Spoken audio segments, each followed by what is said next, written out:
Hi, this is Zak Mir with the US Chartbreakers here at Zak's Traders Cafe for Tuesday, the 14th of May. Starting off with the S&P here, you can see that we're still consolidating well above a rising 50-day line, above a rising October trend channel for the channel there, 5060, this 50-day line there, 5140, and above that looking for the record highs, 5260 plus, and then perhaps as high as 5520 by the end of next month at the earliest.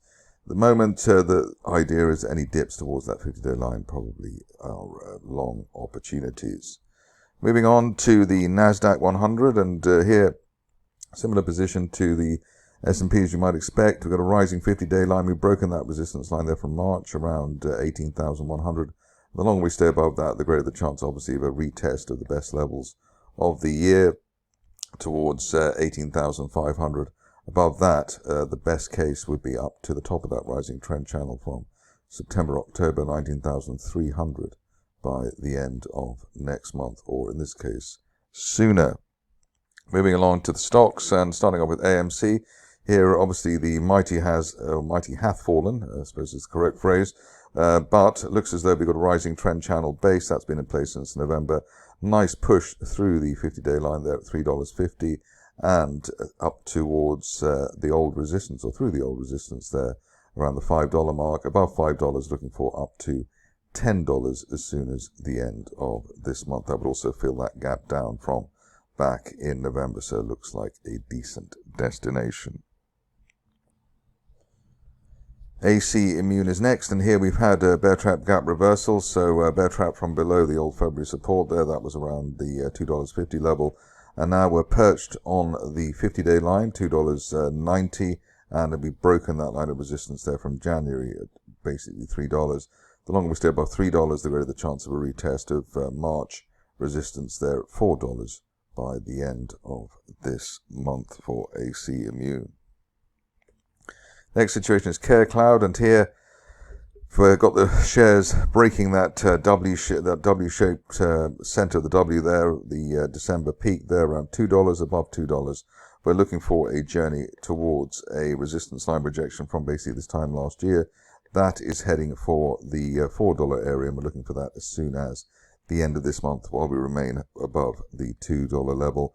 Two unfilled gaps to the upside give this a very strong look, especially after that bear trap that we had back in December.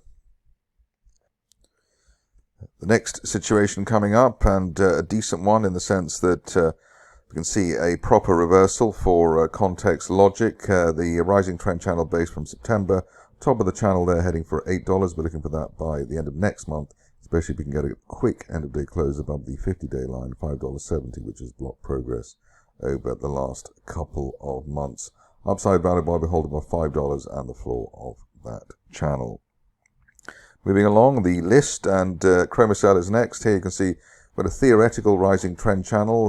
The shares bouncing off the floor of that channel there around $1.60. End of day close above the 50-day moving average at $2.30 suggests that we could head up to the top of the channel and retest the highs here from the end of February as high as $5.30 by the end of next month. But basically it looks as though the upside is valid here while we hold above recent broken neckline resistance at $2. Onto a series of stocks which have hit their target, which is always pleasant. Emergent Solutions, here we hit the top of that broadening triangle base from November. The level around $4.80. Above that, we're looking for a new level up to as high as $9 by the end of next month. The ideal scenario is we stay on the right side of the $4.20 area, which was recent support, rather. Another stock which is delivered the goods is GameStop. Here we had a potential target there, the red line there, $29. Managed to close above that yesterday, and that leaves us with, let's say, a final near-term target. Hopefully shares will do more than that, but a final near-term target as high as $42. You can obviously see that pre-market we're already there, but let's see if we during the actual session, the live session, we actually get up to $40 plus. You can see if you look back that the main resistance after that is up to $60, so maybe that's something for next month. But the upside value is certainly while we're above the $30 area. Another stock which has delivered the goods is COS, and here we had our broadening triangle target there at $4, above $4, looking for a retest of that resistance line rejection from the beginning of last year, $5.50. Hopefully that will happen over the next few sessions.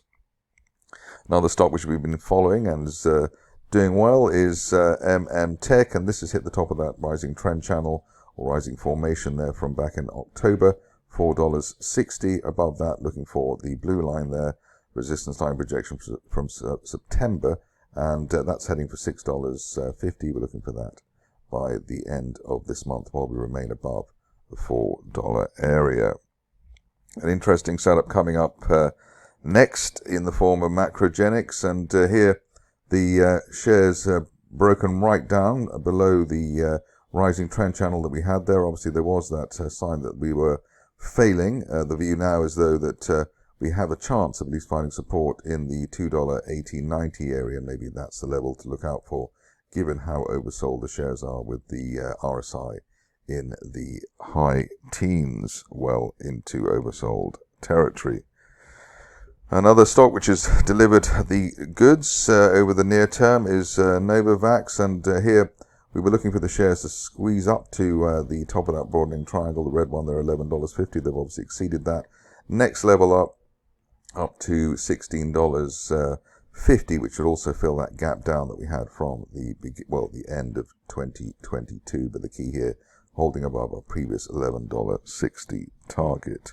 On to the last two, and Omega is first. Omega is bouncing off its rising trend channel base, giving it a last chance to find support near $2.